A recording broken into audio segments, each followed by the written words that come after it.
चाहिँ त्यति आशा छैन। सहमति हुन्छ भन्ने, फेरि सहमति नहुने त यो लामो श्रृङ्खला, भोलि केही आउला भन्ने कुरामा कसरी विश्वस्त हुने? भोलि नभए पर्सि होला, पर्सि नभए निपर्सि होला, तर निश्चित रूपमा आउँछ। त्यसमा कुनै दुविधा राख्नुपर्ने जरुरत छैन। म फेरि अनावश्यक यो पब्लिस्ड कुराहरू, अनुमानका कुरा गरी मान्छे पनि म होइन। 12 बुँदे समझदारीदेखि यता भएका वृहत शान्ति सम्झौता लगायत सबै सहमति सम्झौताहरूमा प्रत्यक्ष सहभागी भएको नाताले पनि मलाई व्यावहारिक अनुभवबाटै थाहा छ कहाँ कहाँ गाँठा पर्छन्, ती गाँठा कसरी पुग्छन्। त्यसै हिसाबले पनि कति बेला आशावान हुन सकिन्छ र कति बेला सकिन्न भन्ने मलाई अनुभव पनि छ। त्यही आधारमा मैले भनिरहेको छु। प्रधानमन्त्रीज्यू, गाँठो चाहिँ कहाँ कहाँ रहेछ? होइन, अब अहिले नखोलौँ, किनकि अब त्यो नखोलिकन पहिले भनियो भने झन् गाँठो पर्ने खतरा हुन्छ। तर म तपाईलाई, तपाईँ मार्फत आम यो कार्यक्रम सुन्ने र हेर्ने जनतालाई म के आग्रह गर्न चाहन्छु भने, हामी सहमति असाध्यै नजिक पुगिसकेका छौँ। तर अन्तिम बेलामा नाटकीय मोडहरू हुन पनि सक्छन्। राजनीति भनेको एउटा अनिश्चितताको खेल पनि भन्ने गरिन्छ। त्यसो भएको हुनाले 100% ग्यारेन्टी भन्ने त हुँदैन। तर म तपाईँलाई के विश्वास दिलाउन चाहन्छु भने, विगत 5 वर्षमा शान्ति र संविधानका मुद्दामा हामी यति निकट पहिले कहिले पनि थिएनौँ। त्यस आधारमा म आशा भन्छु। जस्तो प्रधानमन्त्रीको भारत भ्रमण अघि पनि निकै घनीभूत छलफल भयो। निष्कर्षमा चाहिँ प्रधानमन्त्रीकै दलका कारण भएन भन्ने समाचारहरू बाहिर आए। यसपटक नि यहाँकै दलकै कारण सहमतिमा अवरोध आएको हो। होइन, त्यो गलत कुरा हो। यो प्रचारबाजीको निम्ति एक्लै अर्कालाई दोषारोपण गर्ने यो बहुदलीय लोकतन्त्रको एउटा चरित्र पनि हो। यहाँ एक्लै अर्कालाई दोषारोपण गर्ने कुरा होइन। त्यति बेला समयको चापले नै गर्दा हामीले त्यो मसिनाउन नसकेको मात्रै हो। अहिले फेरि हामी गत कार्तिक 2 र 3 गते जहाँ पुगेका थियौँ त्यहीँबाट नै हामीले कुराकानी सुरु गरेका छौँ र त्यो अगाडि बढ्छ। यो दलको कारणले भन्ने कुरा सही होइन। अलि हतारो लागेको छैन? मङ्सिर 14 नजिकै आउँदैछ। जस्तो जेठ 14 भदौ 14 हुँदै मङ्सिर 14 आउने बेलामा हरेक 14मा चाहिँ एकजना प्रधानमन्त्रीले राजीनामा गर्नुपर्ने क्रम। त्यसरी नहेरौँ, त्यसरी पनि नहेरौँ। शान्ति प्रक्रिया, युगान्तकारी परिवर्तनका प्रक्रियाहरू निकै जटिल हुन्छन्। यो सामान्य सरकार फेरबदलको मात्रै प्रश्न होइन। यो संसदीय व्यवस्थामा त्यस्तो हुन्छ। बेलै कुरा हो। हामीले अहिले अभ्यास गरेको संसदीय व्यवस्था होइन। हामी एउटा संविधान सभा मार्फत नितान्त नयाँ ढङ्गको एउटा लोकतान्त्रिक आधुनिक प्रणाली विकसित गर्न गइरहेका छौँ। त्यसले यस्तो संक्रमण कालमा जटिलताहरू हुन्छन्। यसलाई हामीले हल्का फुल्का ढङ्गले सरकार परिवर्तनको खेल भनेर मात्र बुझ्यौँ भने बेठिक हुन्छ। हामी नेपालको केन्द्रीय प्रसारणमा छौँ, जनतासँग प्रधानमन्त्री कार्यक्रममा छौँ र जनतासँग सहभागिता जनाउन, जनताका प्रश्नहरूको जवाफ दिन सम्मान्य प्रधानमन्त्रीज्यू स्टुडियोमा हुनुहुन्छ। हामी लाइभ अर्थात सिधै कुराकानी गरिरहेका छौँ। यो नेपालको केन्द्रीय प्रसारण हो। यतिखेर टेलिफोन सम्पर्कमा 4211 721 र 4211 736मा विभिन्न श्रोता साथीहरू हुनुहुन्छ। उहाँसँग म कुराकानी गर्छु र उहाँहरूका प्रश्न सम्मान्य प्रधानमन्त्रीज्यू समक्ष राख्ने कोसिस गर्छु। जस्तो प्रधानमन्त्रीज्यू, यसरी प्रधानमन्त्रीज्यू स्टुडियोमा उपस्थित भएर आफ्ना विभिन्न कुराहरू राख्नु भएकोमा धेरै श्रोताहरू निकै खुसी पनि छन् र त्यसबाट लाभान्वित पनि भएका छन्। यतिखेर चितवन जुटपानीबाट विनायक लामा हामीसँग टेलिफोन सम्पर्कमा हुनुहुन्छ। विनायकजी। हजुर, नमस्कार। नमस्कार। सम्मान्य प्रधानमन्त्रीज्यू हामीसँग हुनुहुन्छ। ल, प्रश्न राख्नुहोस्। सर्वप्रथम त प्रधानमन्त्रीज्यूलाई नमस्कार। नमस्कार। अनि मेरो प्रश्न चाहिँ के छ भन्दाखेरि, म खास अहिले पिएलएमा कार्यरत छु होइन। हजुर। अब पहिला जस विगत हामी 6 महिनाको लागि भनेर यहाँ क्यान्टोनमेन्टमा बसिरहेका छौँ। सारा दुनियाँलाई थाहा छ होइन। अनि त्यो हुँदाखेरि अब यो समाधान प्रक्रियाको लागि भनेर यो 3 दलको नेताहरू, शीर्ष नेताहरू बैठक बसिरहेका छन्। अनि हुँदाखेरि यो समाधान प्रक्रिया र पुनस्थापना भन्ने कुरा, त्यो शब्द, दुईटा शब्द निस्किरहेको छ अहिलेको समयमा होइन। अनि त्यो हुँदाखेरि यो समाधानमा जाने र पुनस्थापनामा जानेमा कुन हिसाबले मिलाउन खोज्दै हुनुहुन्छ होइन। हामी स्पष्टसँग तपाईँबाट बुझ्न पाए अलि आभारी हुने थियौँ कि भन्ने नै हो। ठिक छ। ल, पिएलएकै साथीले प्रश्न उठाउनु भयो, तपाईँलाई विशेष धन्यवाद छ।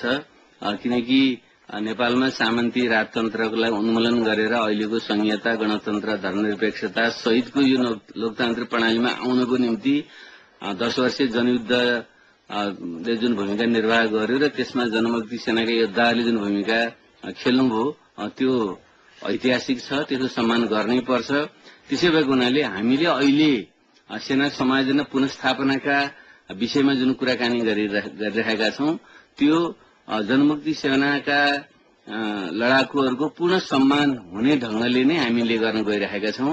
त्यसैले हामीले को समायोजनमा जाने, को पुनर्स्थापनामा जाने भन्ने विषयमा उहाँहरूकै राय लिएर, तपाईहरुकै राय लिएर हामीले यसलाई टुङ्ग्याउँदैछौं र राजनीतिक समझदारी बनिसकेपछि एउटा टिम चाहिँ तपाईहरुको बीचमा तपाईहरुको राय संकलन गर्न आउँछ। त्यही आधारमा तपाईहरुले टुङ्ग्याउन सक्नुहुन्छ। प्रधानमन्त्री जस्तो यस्तै बिचमा एउटा थपिहाल्नु, आजको वार्ता पनि संख्यामै पुगेर अड्कियो भन्ने बाहिर अलिअलि समाचारहरू आए। अरू सबै कुरा मिल्यो, संख्यामै गएर कति समायोजन गर्ने गलत त्यस्तो हुन्छ।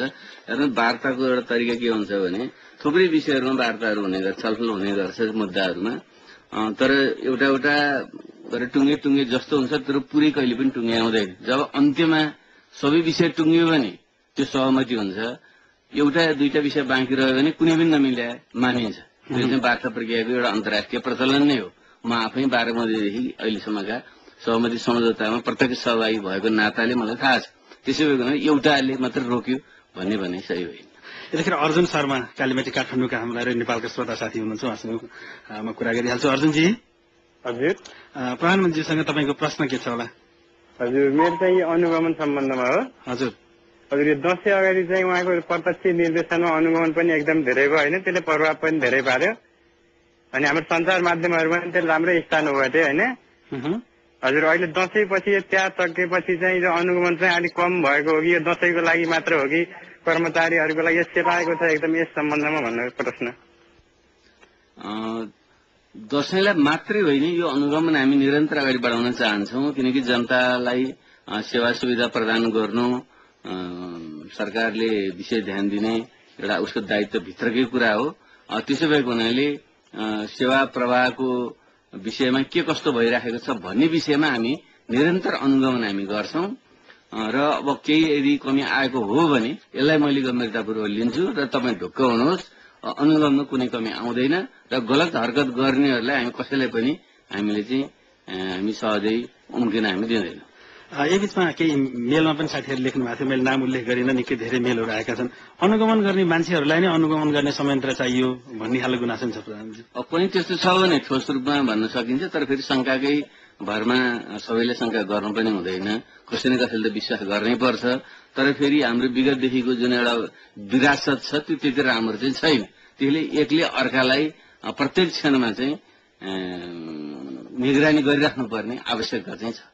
जस्तो लोकमार्गका कुराहरूमा जस्तो होटलहरूमा ताला लगाइयो, सरसफाईको लागि गोर्खा जाँदा र फर्किँदा प्रधानमन्त्रीले प्रत्यक्ष रूपमा कतिपय होटलमा आफै प्रवेश गरेर भने त्यसको निरीक्षण पनि गर्नुभयो, त्यसको सकारात्मक प्रभाव पनि रह्यो। जस्तो कार्यक्रम असोज 15 गते कार्यक्रमपछि चितवनको प्रशासनिक यन्त्र र धादिङको प्रशासनिक यन्त्रले हाइवेमा निकै धेरै तदारुकता देखा। एक महिनाको बीचमा एक हप्ता चाहिँ निकै तातो रह्यो, पछि फेरि त्यो बन्द भएका होटलहरू खुलेर प्रक्रियाहरू अलि सुस्तायो भन्ने कुरा चाहिँ मेलमा प्रशस्तै थियो। अनि यसबारेमा हाम्रो ध्यान आकर्षण भएको छ। दशैंको बेलामा हामीले बढी किन गर्यौं भने बढी आवाज जावत गर्ने बेला पनि त्यही थियो। काठमाडौँबाट बढी मान्छे दशैं मनाउन गाउँमा जाने र दशैंको लगत्तै फर्कने जुन एउटा परम्परा हो त्यसलाई मध्यनजर गर्दै विशेष सक्रियता त्यति बेला अपनाइएको हो। तर त्यसको अर्थ अब त्यतिकै छोडियो भन्ने होइन र यो निगरानीलाई हामी निरन्तर जारी राख्छौं र गलत हरकत गर्नेहरूलाई चाहिँ आवश्यक कारबाही हामी गर्छौं। प्रधानमन्त्री जस्तो विशेष गरेर बाहिर विदेश बस्नेहरूले पनि चासो राखेका छन् कि महँगीका कुरा धेरै हाम्रा श्रोताहरूले चाहिँ मेलमा के लेख्नु भएको छ, एक लाइनमा मात्रै प्रश्न, महँगी धेरै बढ्यो र महँगीको नियन्त्रण चाहिँ कम भयो, राहतको कार्यक्रम घोषणामा त्यसलाई प्रधानमन्त्रीले निकै ठाउँ दिनुभएको थियो, त्यो अनुसार भएन भन्ने कुरा धेरै छ। यसमा प्रधानमन्त्रीको भनाइ के हो? यो सही हो। महँगीबाट जनता जुन ढंगले आक्रान्त भएका छन् त्यसमा म आफू पनि निकै चिन्तित छु। खास गरी हाम्रो अर्थतन्त्र पूर्ण रूपले स्वाधीन र आत्मनिर्भर छैन। खुला सिमाना छ, त्यहाँबाट चाहिँ औपचारिक भन्दा पनि अनौपचारिक प्रकारको व्यवहारहरू बढी हुन्छन्। त्यसले गर्दाखेरि पुरै आफ्नै मात्रै नियन्त्रण एउटा हुँदैन। दोस्रो फेरि अब हाम्रो अर्थतन्त्र केही राज्यको निगरानीमा केही धेरै जसो चाहिँ निजी क्षेत्रको हातमा पनि छ।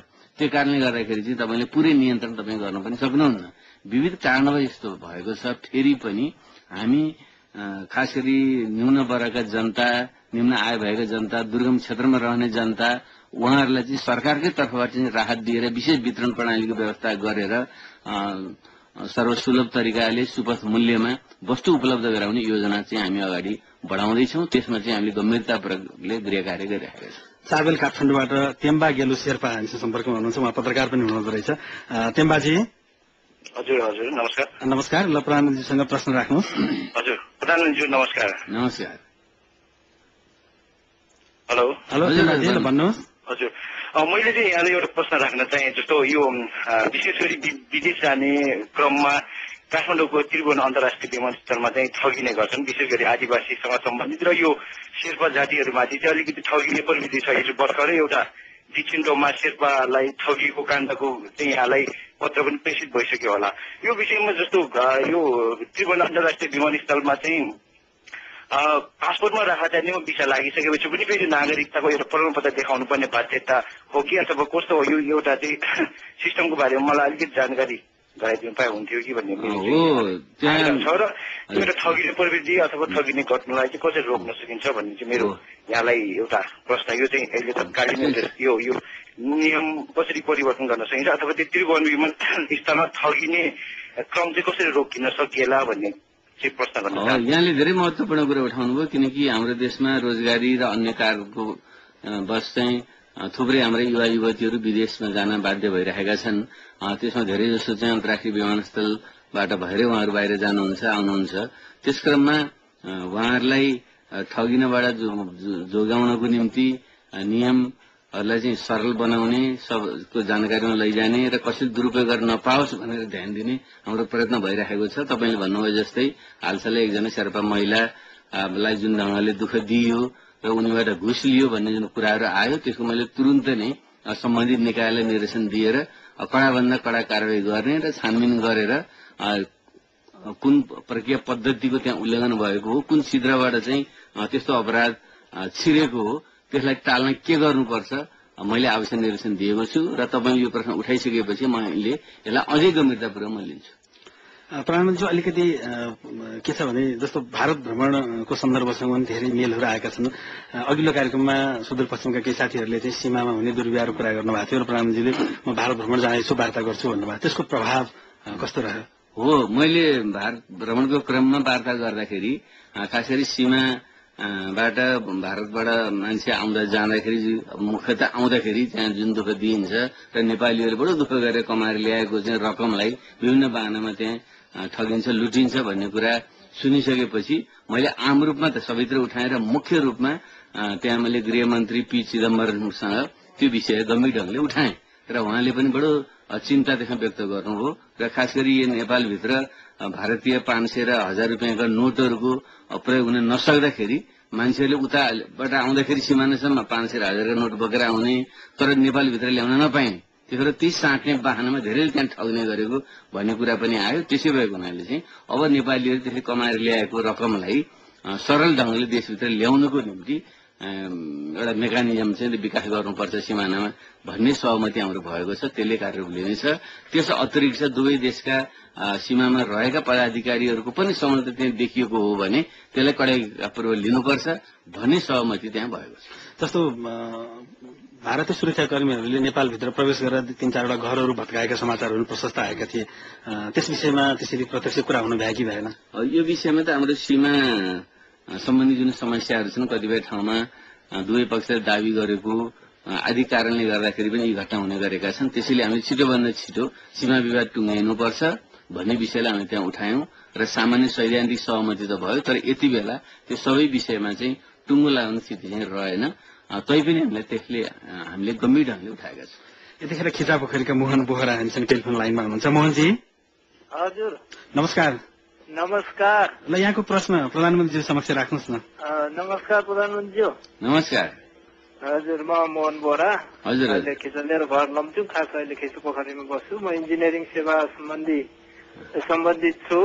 मेरो चाहिँ खास विषयमा चाहिँ इन्जिनियरिङ पेसामा काम गरेर हामीले चाहिँ क्वालिटीको इन्जिनियरिङको जुन क्वालिटी हो त्यो क्वालिटी मेन्टेन गर्न सक्नुको पछाडिका विविध कारणहरू मध्ये कन्ट्र्याक्टर छनौट, कन्सल्टेन्ट छनौटमा धेरै नै नराम्रो किसिमको चाहिँ वातावरण भएको पाइएछ होइन। हजुर। अब त्यो कुरो हजुर पनि इन्जिनियर भएको नाताले खासै धेरै विस्तृत भनिराख्नु पर्ला।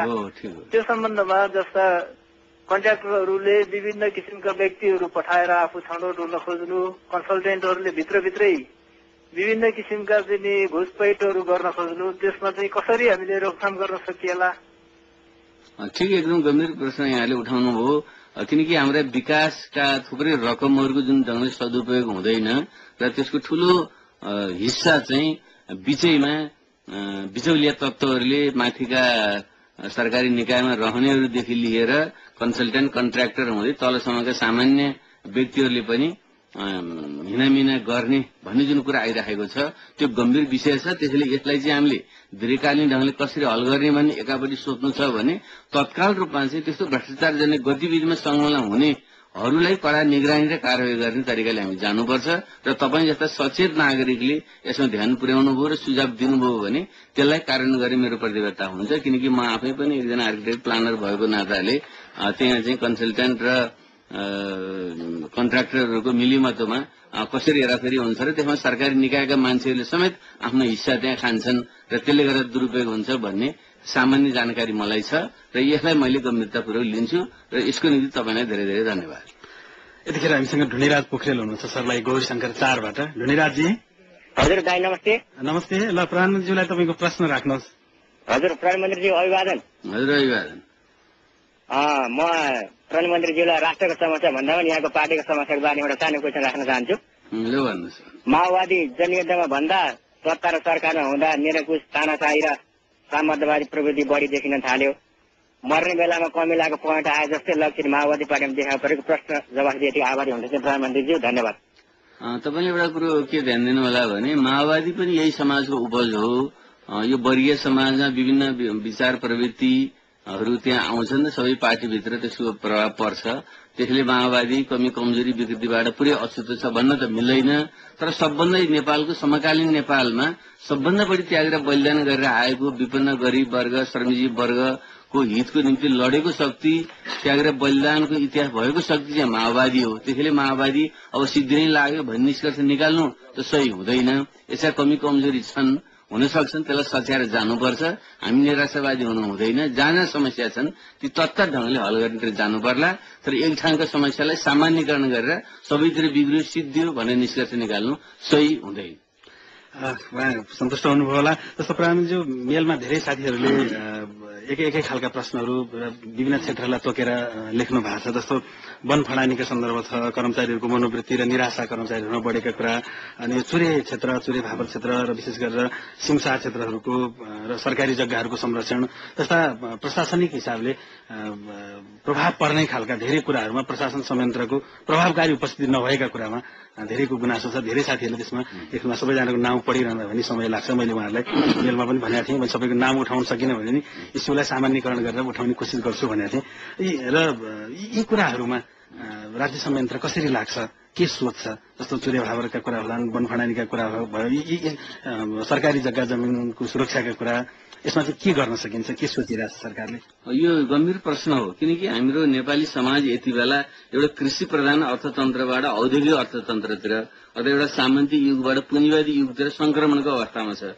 यस्तो बेलामा साधन स्रोत पनि कसरी सदुपयोग गर्ने भन्ने कुरा आउँछ। हिजो कृषि प्रधान युगमा जुन ढङ्गले साधन स्रोतको सदुपयोग हेरविचार ध्यान पुर्याइन्थ्यो, अहिले पुँजीवादतर्फ संक्रमणको क्रममा चाहिँ हाम्रा साधन स्रोत खासै जमिन, जंगल, पानी आदिको सदुपयोगमा त्यति ध्यान नपुगेको र तत्काल मुनाफाको निम्ति चाहिँ जंगल फडानी गर्ने, जग्गा जमिन पनि मनपरी ढङ्गले चाहिँ त्यसको चाहिँ दुरुपयोग गर्ने प्रवृत्ति अवश्य बढेको छ। यसलाई हामीले चाहिँ गम्भीर ढङ्गले लिनुपर्छ। खास गरी चुरे क्षेत्र कोही फडानी र त्यहाँको वातावरणीय प्रभावले सम्पूर्ण एउटा तराई नै भविष्यमा गएर मरुभूमि बन्न सक्ने जुन खतरा बन्दै गएको छ, यसलाई गम्भीर ढङ्गले लिनै पर्छ।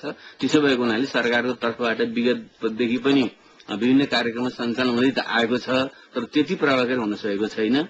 र तपाईँहरूले यी सबै विषयलाई उठाइसकेपछि हामीले यसलाई गम्भीर ढङ्गले लिन्छौँ। र म व्यक्तिगत रूपमा पनि एउटा पर्यावरण वातावरणको विषयलाई गम्भीर ढङ्गले लिने व्यक्ति भएको नाताले यसलाई त्यही उचाइका साथ गम्भीरताका साथ म लिन्छु। जस्तो केही साथीहरूले मेल गर्नुभएको थियो, गोर्खाबाट दशैंबाट फर्किनु हुँदाखेरि त्रिशुली बचाउ अभियानका टिमले भेटेर हामीले चाहिँ प्रधानमन्त्रीले आफ्नो गुनासोहरू राखेका थियौँ। त्रिशुलीको बालुवाहरू झिकिँदा र त्रिशुलीले अनियन्त्रित गरेर त्यो बागमती हुने सम्भावना र त्यो पानी चुइँदै गरेको बालुवा हाइवेमा ल्याउँदाखेरि त्यसले चाहिँ बाटो पनि बिग्रिएको समस्याहरू धेरै छ। त्यो हाम्रो प्रगति के भएको छ होला भनेर धेरै साथीले खबर गर्नुभएको थियो। ठिक भन्नुभयो। यो पृथ्वी लोकमार्ग वरिपरि जुन मनपरी ढंगले बालुवा झिक्ने प्रवृत्ति जुन बढेर गएको छ त्यसले वातावरणलाई त बिगारेको छ। अहिले तत्काल चाहिँ सडकलाई बिगार्ने काम पनि त्यसले गरेको छ। त्यसलाई चाहिँ कडाइपूर्वक रोक्नुपर्छ भन्ने म पूरा सहमत छु र सामान्य निर्देशन त्यति बेलै पनि दिएको हो र के कति प्रगति भएको छ त्यसलाई चाहिँ म थप अनुगमन गरेर अर्को पटक चाहिँ म बताउने प्रयत्न गर्छु। पूर्वी पहाडी जिल्ला पाँचथर नागीबाट असम सानो लिम्बू हुनुहुन्छ हामीसँग। लिम्बूजी हजुर नमस्कार। ल सम्माननीय प्रधानमन्त्रीज्यूलाई आफ्नो प्रश्न राख्नुहोस्। प्रधानमन्त्रीजी नमस्ते। नमस्ते। मेरो प्रश्न छ, तपाईँ प्रधानमन्त्री हुँदा यति अपेक्षा आवाज आइले लिम्बूजीले सायद मोबाइलबाट गर्नुभयो होला, त्यति सफासँग सुनिएन। लिम्बूजी हामीले तपाईँको आवाज यदि प्रश्न सुन्न सकेनौं, हामी अर्को पटक अथवा अर्को ल्यान्डलाइन फोन प्रयोग गरिदिनु हुन पनि हामी अनुरोध गर्दछौं। अलिकति यो आर्थिक पारदर्शिता र सुशासनसँग जोडिएका कुराहरू पनि उठिरहेका थिए। आर्थिक रूपले राज्य संयन्त्र पारदर्शी हुन के गर्नुपर्छ, त्यसको लागि के गर्न सकिन्छ? जस्तो अघिल्लो कार्यक्रममा जोडतोडका साथ श्रोताहरूले कुरा उठाउनु भएको थियो, मुस्ताङको कुरा उठाउनु भएको थियो र हामीले त्यस विषयमा पनि बहस गरेका थियौँ। यो अघि एकजना इन्जिनियरिङ क्षेत्रको साथीले पनि भर्खर फोन गर्नुभयो। यो आर्थिक लेनदेन र आर्थिक पारदर्शितालाई अलिकति प्रष्ट गर्नलाई सरकारसँग के कार्यक्रम छ र अलिक कडाइका साथ कसरी प्रस्तुत हुनुहुन्छ भन्ने खालको जिज्ञासा छ धेरैको। हो, मैले प्रधानमन्त्रीको पद ग्रहण गर्ने बेलादेखि नै शान्ति र संविधानको विषयलाई पहिलो प्राथमिकता, त्यसपछि सुशासन र जनतालाई राहतलाई चाहिँ दोस्रो तेस्रो प्राथमिकता भनेकै थिएँ र त्यसअनुसार म अहिले पनि त्यो विषयमा गम्भीर छु। तर चाहिँ के हो भनेदेखि यो वर्षौंदेखिको जुन राज्य संयन्त्र छ त्यसलाई रातारात परिवर्तन गर्न गाह्रो पनि छ र हामीले फेरि पर्याप्त मात्रामा त्यहाँ ध्यान दिन सकेका पनि छैनौं। त्यसैले मैले जति अपेक्षा गरेको हो त्यही गतिमा अगाडि बढ्न नसकेकोमा म आफै पनि त्यति सन्तुष्ट त छैन। तैपनि मैले आफै उदाहरण बनेर सुशासन कायम गर्ने, मितव्ययी बन्ने, पारदर्शी बन्ने प्रयत्न चाहिँ गरेको छु। त्यसले एउटा नैतिक दबाव त केही मात्रामा सिर्जना गरेको छ भन्ने मलाई अनुभूत हुन्छ, तर यति नै पर्याप्त चाहिँ छैन। हामीले विधिको शासन कायम गर्नुको साथसाथै नियम कानूनहरूको पनि आवश्यकता अनुसार परिमार्जन गर्दै लानुपर्ने एकापट्टि छ भने अर्को भने एउटा संस्कारको कुरा पनि हो। हामीले चाहिँ अलिकति राज्य सामाजिक दायित्वलाई चाहिँ त्यति ध्यान नदिने र सबै कुरा चाहिँ निजी स्वार्थको निम्ति, निजी लोभको निम्ति लागि पर्ने जुन प्रवृत्ति छ त्यो संस्कारलाई बदल्न सकेनौं भने चाहिँ फेरि हामी जतिसुकै नियम कानून बनाए पनि त्यो काम लाग्दैन। त्यसैले चाहिँ प्रशासनिक नियम कानूनका कुराहरूदेखि लिएर संस्कृति संस्कारलाई बदल्ने सम्मका अभियानहरू सँगसँगै लानुपर्छ भन्ने म ठान्छु। यो पारदर्शिता सरकारसँग, राज्य संयन्त्रसँग सँगसँगै राजनीतिक दलहरूसँग हुन जरुरी छ कि छैन? बिल्कुल छ। त्यसो भएको हुनाले मैले सायद पहिलोचोटिमा पनि मैले भनेको थिएँ, मैले पदभार ग्रहण गरेकै दिनमा चाहिँ एउटा पहिलो फाइल नै मैले त्यो साइन गरेको थिएँ कि भ्रष्टाचारजन्य गतिविधि राज्यको क्षेत्रबाट मात्रै होइन, निजी क्षेत्रबाट, राजनीतिक दलहरूबाट पनि जुन हुने गर्छ त्यसलाई समेत समेट्ने गरी हामीले नियम कानून चाहिँ अन्तर्राष्ट्रिय मापदण्ड अनुसार परिमार्जन गर्नुपर्छ भनेर चाहिँ त्यो निर्णय चाहिँ मैले पहिलो दिनमा नै गरेको थिएँ र त्यो काम चाहिँ अहिले अगाडि बढिरहेको छ। त्यो आर्थिक पारदर्शिताको विषयमा यहाँ सम्बद्ध दल माओवादी नै अलि धेरै विवादको घेरामा पर्छ नि सधैँ। त्यो गलत कुरा हो, त्यो गलत कुरा हो। कोही पनि पानीमाथिको ओबानो बन्न मिल्दैन। सबै राजनीतिक दलहरूका आफ्नो कमी कमजोरी होलान्, तर माओवादी नै सबभन्दा यसमा दोषी छ भन्ने भने चाहिँ सही होइन। किनकि जुन पार्टी सबभन्दा बढी त्याग र बलिदान गरेर आएको छ, विभिन्न वर्गबाट आएको छ, जसका कार्यकर्ताहरूले राम्रोसँग खाना लाउन, एकजोर लुगा फेर्नसम्म सक्दैनन्, तिनले चाहिँ हेराफेरी गरे भन्ने।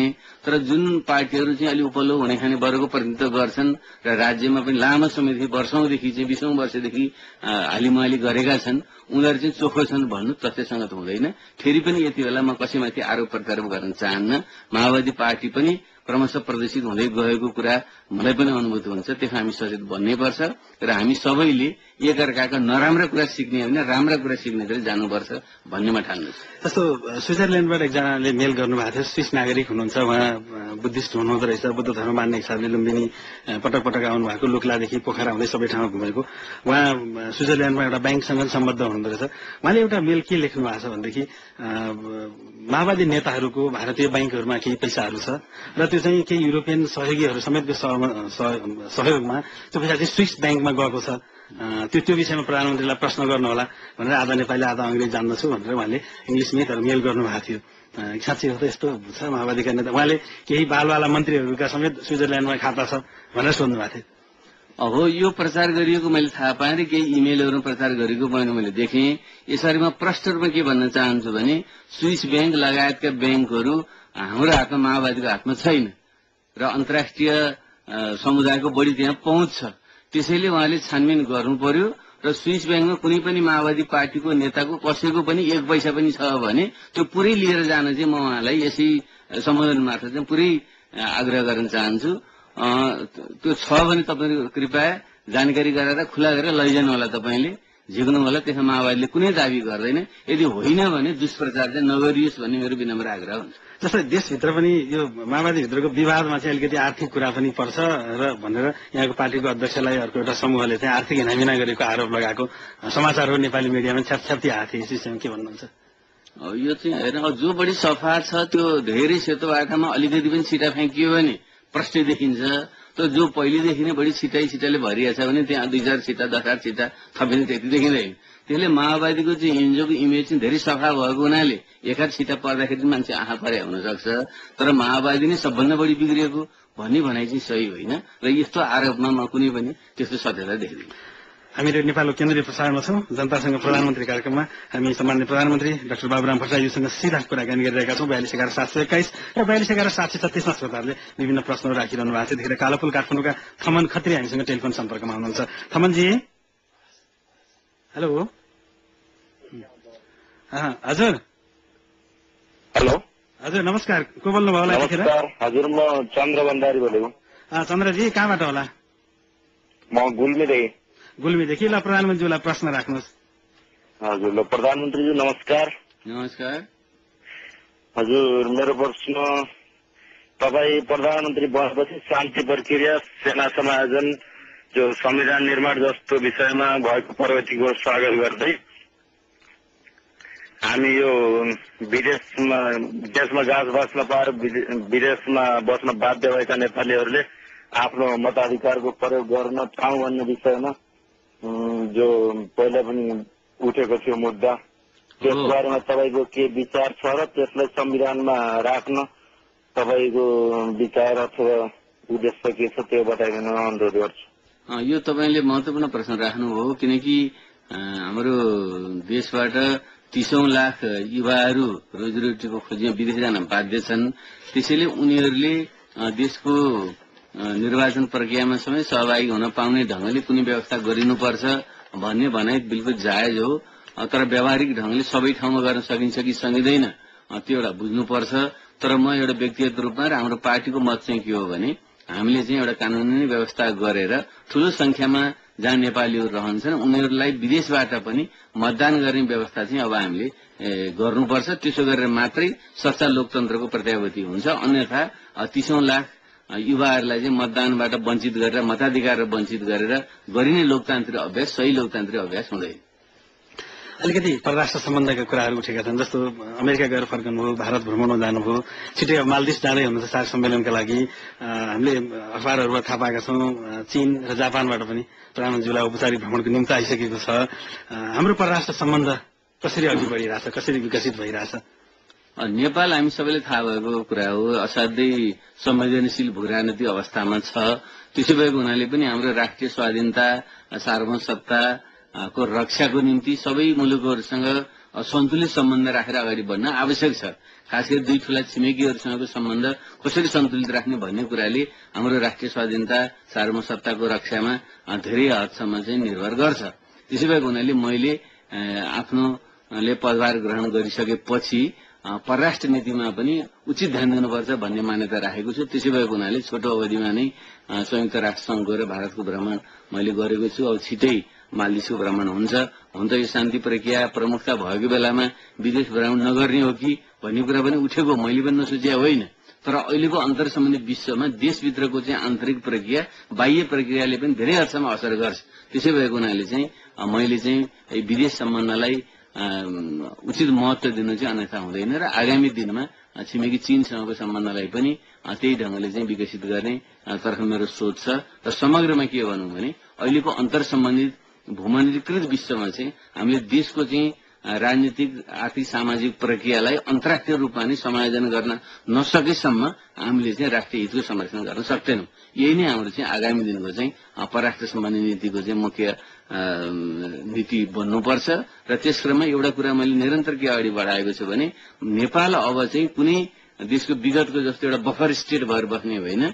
अब हामीले चाहिँ दुई ठूला छिमेकी बीचको एउटा गतिशील पुल बनेर दुवैतर्फको चाहिँ विकासको लाभ लिने ढंगले हामी जानुपर्छ भन्ने पनि मेरो चाहिँ सोच हो। त्यसै भएको हुनाले पनि आर्थिक सम्बन्धको चाहिँ विकासमा दुवै छिमेकीसँग आर्थिक सम्बन्ध विकास गर्ने कुरामा मैले चाहिँ विशेष जोड दिएको छु।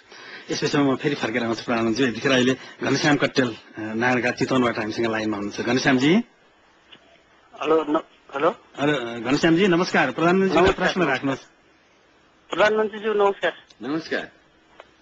म घनश्याम कटेल छोप्रा गाविस भुसुण्डीबाट बोल्नु। भुसुण्डी मेरो घर हो। हेलो भन्नु छिमेकी गाउँले मान्छे पर्नुहुन्छ। लो भन्नु अरू भन्दाखेरि प्रधानमन्त्रीज्यू जुन हजुरले आश्वासन दिइरहनु भएको दरौदीको पुल धेरै समय भयो, अब यो कहिले पुरा हुने हो?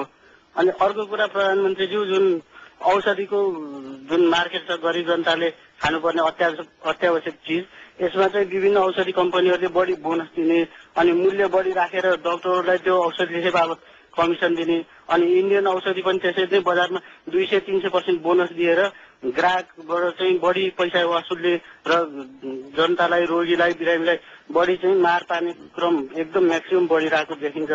यो कुरामा तपाईँको ध्यान गएको छ कि छैन र यसलाई चाहिँ नियन्त्रण गर्ने केही उपाय सोध्नु भएको छ कि छैन होला? धन्यवाद। पहिलो कुरा चाहिँ दरौदीको पुल निर्माण हुनलाई जुन विलम्ब भएको छ बडो दुःखद कुरा हो। म अर्थमन्त्री भएकै बेलामा त्यही वर्ष नै पूरा गर्ने ढंगले त्यसमा बजेट विनियोजन गरिएको थियो र कार्य अगाडि बढेको पनि थियो। तर फेरि हाम्रो सरकार त्यति बेला जाने बित्तिकै त्यो काम पछाडि पर्यो र अहिले 2 वर्षसम्म त्यो सम्पन्न हुन सकेको छैन। र अहिले चाहिँ दरौदीको पुल नबनेसम्म गोर्खा जिल्ला चाहिँ जोडिँदैन एक आपसमा, दुई जिल्ला जस्तो बन्छ। त्यसै भएको हुनाले पनि त्यसलाई तदारुकता साथ पूरा गर्न मैले जोड गरेको छु र आउँदो महिना चाहिँ त्यो पुल चाहिँ पूरा हुन्छ भन्ने आश्वासन मैले हिजो मात्रै पाएको छु। त्यसैले यो विश्वास म तपाईलाई दिलाउन चाहन्छु।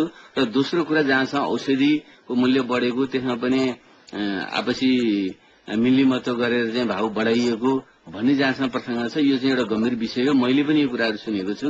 यसको कडाइका साथ निगरानी गरिनुपर्छ र यसलाई रोक्नुपर्छ भन्नेमा म सहमत छु। खास गरी औषधि जस्तो जीवनदान दिने वस्तुमाथि पनि यस्तो खेलवाड हुनु चाहिँ ज्यादै एउटा अमानवीय मात्रै होइन, ठूलो एउटा अपराधिक कर्म पनि हो। यसलाई कडाइका पूर्वक रोक्नै पर्छ। यतापट्टि मेरो निश्चित रूपमा गम्भीर ध्यान गएको छ। मैले उचित ध्यान दिनेछु। अघि हामी विदेश भ्रमण र हाम्रो परराष्ट्र सम्बन्धको कुरा गर्दैथ्यौँ प्रधानमन्त्री, अनि फोनमा हामी लाग्यौँ। जस्तो भारतबाट फर्किनु भएपछि विपास सम्झौताको कारण असाध्यै धेरै चर्चामा छ नेपाली राजनीति र सबभन्दा धेरै चाहिँ यहाँकै पार्टीले यहाँलाई अवरोध पुर्याइरहेछ। कहिले त्यो सम्झौता माओवादी पार्टीको एकजना उपाध्यक्षको हैसियतले र प्रधानमन्त्रीको हैसियतले हेर्दा फरक फरक देखिन्छ हो? होइन, विपास सम्झौताबारे अलिकति जानकारीको अभावमा, पर्याप्त विमर्श अभावमा पनि थोरै भ्रम सृजना भएको हो। तर हामीले के बुझ्नुपर्छ भने विपा अर्थात् द्विपक्षीय लगानी प्रवर्धन र संरक्षण सम्झौता जुन अंग्रेजीमा विपा भनिन्छ, त्यो अहिलेसम्म संसारकै 178 देशले 2500 भन्दा बढी त्यस्ता सम्झौता गरेका छन् र त्यसको भाषा मोटामोटी एउटै हुन्छ। त्यसमा खासै एकाध शब्दको अन्तर भए त्यति केही पनि हुँदैन। त्यसले यो कुनै ठूलो विषय हुँदै होइन। तर हामी कहाँ चाहिँ बुझ्दै नबुझिकन जुन खाले होहल्ला गरियो त्यो एउटा अज्ञानतावश भएको कुरा थियो। तर बिस्तारै त्यो चिरिँदै गएको छ। सबैले यो चाहिँ सही चिज रहेछ, आवश्यक चिज रहेछ, कुनै गलत काम भएको होइन कि राष्ट्रिय हितमा नै त्यो भएको रहेछ भन्ने कुरा बोध भइसकेको हुनाले अब मैले त्यसबारे धेरै चर्चा गरिराख्नुपर्छ जस्तो मलाई लाग्दैन।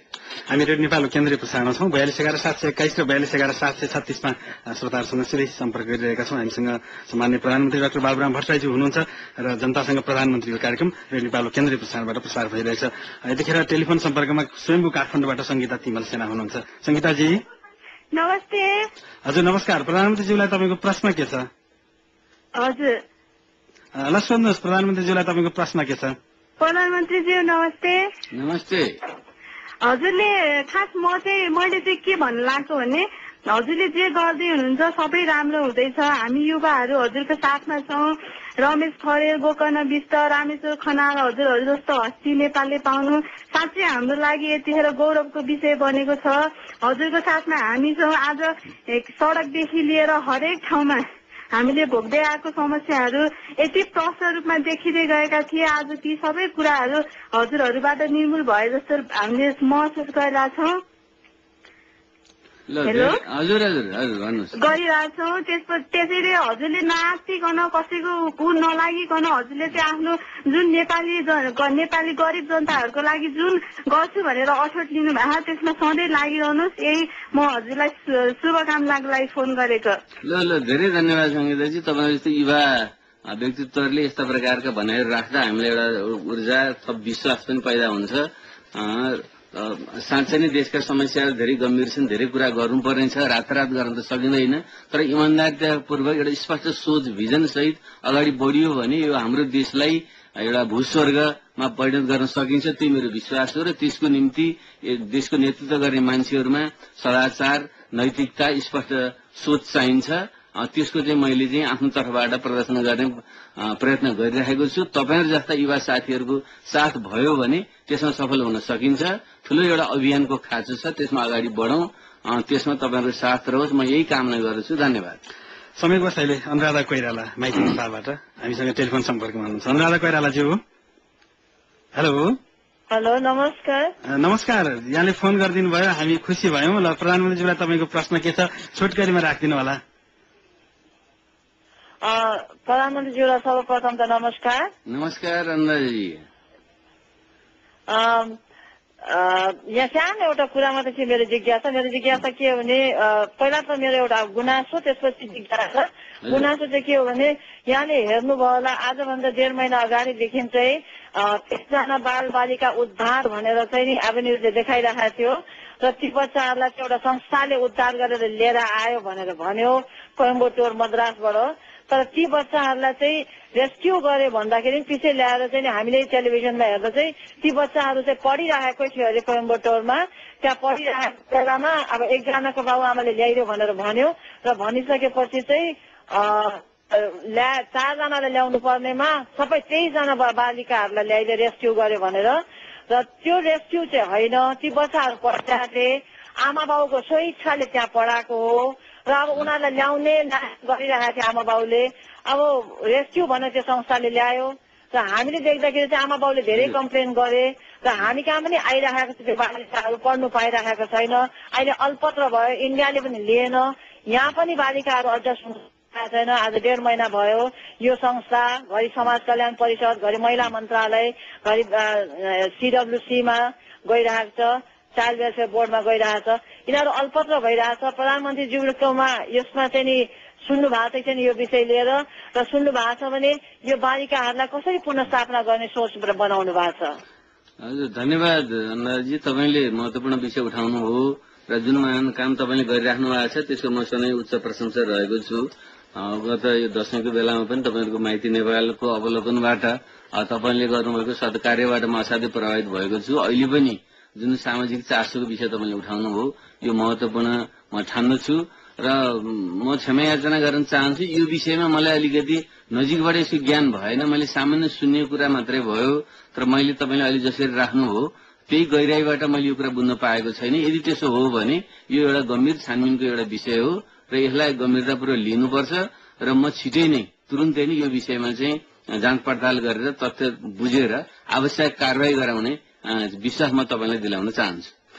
प्रधानमन्त्री, हामी कार्यक्रमको निकै उत्तरार्धमा छौँ, अलिकति मात्रै समय बाँकी छ। धेरै श्रोताहरूसँग हामीले कुराकानी गऱ्यौँ। अघि हामी विवाहको विषयमा कुरा गर्दैथ्यौँ र प्रधानमन्त्रीले आर्थिक परिवर्तनको निम्ति त्यस खालको सम्झौता हुनु जरुरी छ भनेर पटक पटक भन्नुभएको थियो। भारतमा पत्रकार सम्मेलन गर्दा पनि र हाम्रो संसदमा पनि र मिडियाहरूलाई भन्नुभएको थियो। र एउटा कुरा म सम्झन चाहन्छु, 12 बुँदे सहमति हुँदा गिरिजाप्रसाद कोइरालाले भन्नुभएको थियो मैले मेरो राजनीतिक जीवन चाहिँ दाउमा हालेर शान्ति प्रक्रिया सुरु गरेको छु भन्नुभएको थियो। यहाँले पनि भारतमा के भन्नुभयो भने आर्थिक विकासका निम्ति मैले पनि जुवा खेलेको छु भन्नुभएको थियो। कि यो मुलुकमा विकासका लागि सहमति हुँदैन? गम्भीर लिडरहरूले चाहिँ सधैँ जुवाई खेल्न पर्ने हो देश विकासका लागि? यो गम्भीर कुरा तपाईँले उठाउनु भयो, किनकि मैले कुन सन्दर्भमा त्यो भनेको हुँ भने नेपालमा कुनै पनि चिज नयाँ चिज कसैले गर्न खोज्यो भने त्यसलाई सबभन्दा पहिले शंकाको दृष्टिले हेरेर विरोध गरिहाल्ने एउटा चाहिँ प्रचलन चाहिँ बनेको छ। त्यो पनि खास गरी विदेश मामलाको सन्दर्भमा कसैले केही गरिहाल्यो भने असाध्यै पुरातनवादी कोणबाट राष्ट्रियताको प्रश्न उठाएर दुष्प्रचार गर्ने प्रवृत्ति पनि छ।